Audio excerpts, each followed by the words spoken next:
তুই যদি মায়ের সন্তান হোস, আমিও মায়ের সন্তান। দেখি মা কি বিচার করেন।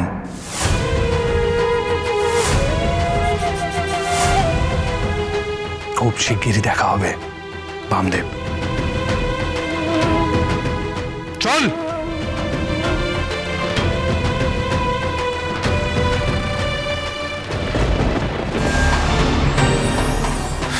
ঠাকুর, ঠাকুর কেমন কথা বলে গেল এই অনন্ত ডাকাত? ওর এত সাহস, ও নাকি মা তারাকে মন্দির থেকে নিয়ে যাবে। তারাপীঠ থেকে মা তারাকে নিয়ে যাওয়া কি অতই সহজ? এই ডাকাতদের কি করে শায়েস্তা করতে হয় সেটা আমার খুব ভালো করে জানা আছে। না, তুমি কিছু করবে না বড় কুমার।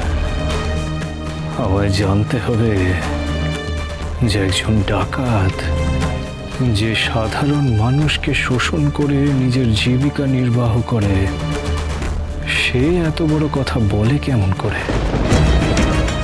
কে ও? কি ওর পরিচয়? তা আমাকে জানতেই হবে বড় কুমার। বামদেবকে টক্কর দেওয়ার মক্ষম হাতিয়ার আমি পেয়ে গেছি। এই অনন্ত ঠাকুর শয়তানের উপাসক নন, কিন্তু আমি অঘরপতি অঘরেশ্বর শয়তানের উপাসক। তাই আমি মা তারাকে সন্তুষ্ট করতে পারিনি বলে তার শুভ ক্ষেত্রে প্রবেশ করতে পারিনি। কিন্তু একবার যদি অনন্ত ঠাকুর এই কাজটা করে দিতে পারে, তাহলে সমগ্র তারাপীঠে ওই বামদেবের বারবারন্ত তার বলচাল একেবারে বন্ধ হয়ে যাবে। একেবারে তাই রুদ্রনাথ, একেবারে তাই।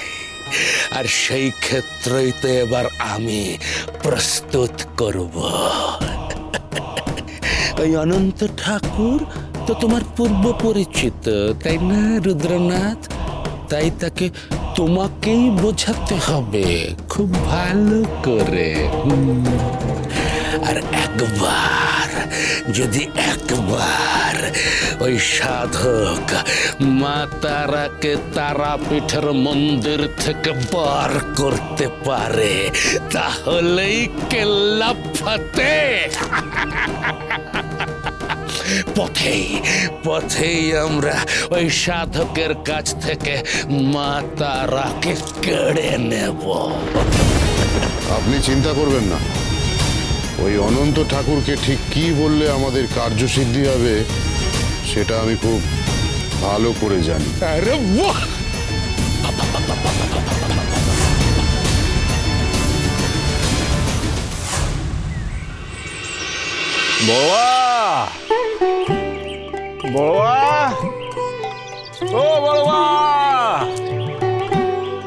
সেই সকাল থেকে আমি তোকে ডেকে যাচ্ছি রে বেটি, তবু তুই দেখা দিচ্ছিস নে। কোন রাজকার্যটা তুই করছিস শুনি? হ্যাঁ, দেখা দিবি নে? দেখা দিবি না তো? আমিও দেখবো যে সারাটা দিন তুই দেখা না দিয়ে থাকিস কেমন করে। হ্যাঁ, চলো না করছে বেটি, চলো না করছে বেটি। হ্যাঁ, সকাল থেকে সেই আমি ডেকে চলেছি, কোনো সারা শব্দটি নেই। আমি এখানে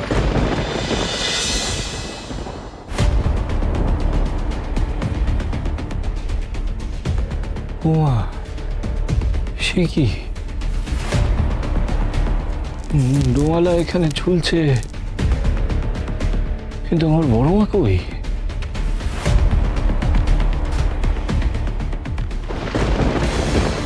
ও, তার মানে মুন্ডমালা এখানে ঝুলিয়ে রেখে উনি সখীদের সঙ্গে ওই প্রমোদ আহ্লাদে মত্ত। তাই এই ছেলের কথায় কোনো হুঁশই নেই। আমি কিনা সেই সকাল থেকে ডেকে চলেছি যে কোথায় তুই। বেশ বেশ বেশ বেশ, তোর সময় নেই তোর বেটি, এবার দেখ তবে আমি কি করি। হ্যাঁ,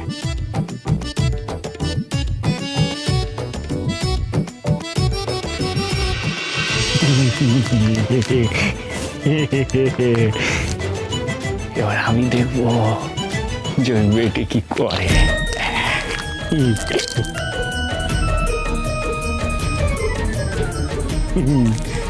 এবার দেখি ওই মেয়েটি কি করে। তারা তারা তারা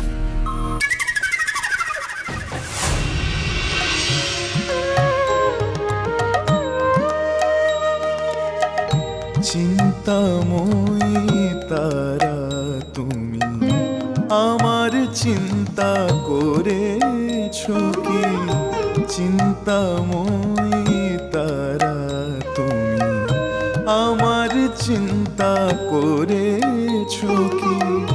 নামেই জগৎ চিন্তা হরা তুমি, নামেই জগৎ চিন্তা হরা, কিন্তু কাজে তেমন কই মা দেখি। চিন্তাময়ী তারা তুমি মা।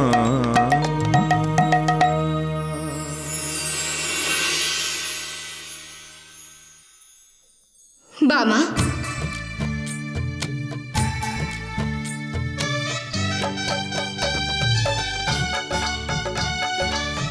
হ্যাঁ রে বাবা, তুই আমার মুন্ডমালা লুকিয়ে রেখেছিস কেন?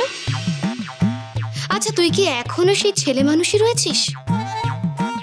দে দে বলছি, আমার মুন্ডমালা ফিরিয়ে দে। না, দেবো না, দেবো না। সেই সকাল থেকে আমি কিনা তোর খোঁজ করছি। হ্যাঁ, তুই আমাকে মোটেও দেখা দিচ্ছিস না। আমি দেবো না, তোর মুন্ডমালা আমি ফেরত দেবো না। হ্যাঁ বাবা, কেন এমন জেদ করছিস? আচ্ছা, কি চাস তুই? আমার অনেক প্রশ্ন আছে রে মা। হ্যাঁ, আর তার উত্তর তোকে দিতে হবে। হ্যাঁ, তা কি এমন প্রশ্ন তোর, বল। বড় মা, ওই অনন্ত ঠাকুর কে? তুই আমাকে সত্যি করে বল মা, যে কি ওর পরিচয়। তোরা এবার যা, আমি মায়ের পুজো শুরু করব। কেউ থাকবি না, খবরদার কেউ আসবি না এখানে। যা।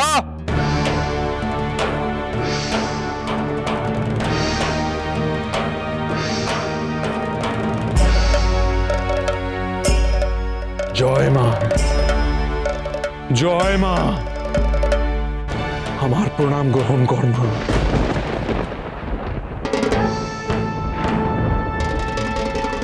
আজ নয় আমার পুজোয় তোকে তুষ্ট করব, নয় তোর চরণে নিজের প্রাণ বলিদান দেব।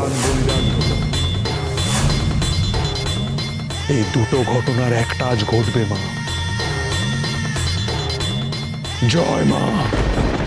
শোন বাবা, তুই যেমন মস্ত বড় তারার সাধক, তেমনি অনন্তও হলো কালীর সাধক। তুই যেমন আমার সন্তান, অনন্তও তাই। সন্তান? বাহ বাহ বাহ বাহ! তোর এই সন্তান যে একজন দস্যু, সে একজন ডাকাত, সে মানুষের ধন সম্পত্তি লুট করে, মানুষকে হত্যা করে, আর সে কিনা তোর সন্তান। তুই তাকে সন্তান কি করে বলছিস রে বেটি? বাবা, অসুররা দস্যুরা মানুষদের নিপীড়ন করলেও, তাদের অত্যাচার করলেও তারা যে কত বড় ভক্ত, তা নিশ্চয়ই তোর অজানা নয়। মা গো, ভক্তি ভরে কঠিন সাধনার দ্বারা দেবতাদের তুষ্ট করে বলেই না তারা বরপ্রাপ্ত হয়। কারোর ভক্তি যদি সত্যি হয়, সে যেই হোক না কেন, তাহলেই সেই পরম ভক্ত। আর সেই পরম ভক্তের ডাকে দেবতাদের যে সাড়া দিতেই হয়। দেখ মামা, অনন্তের এই কাজকে আমি সমর্থন করি না। ওর এই কর্মের ফল নিয়তি দ্বারা ওকে ভোগ করতেই হবে। তবে অনন্ত দস্যু হলেও ওর ভক্তি কিন্তু একেবারেই খাঁটি।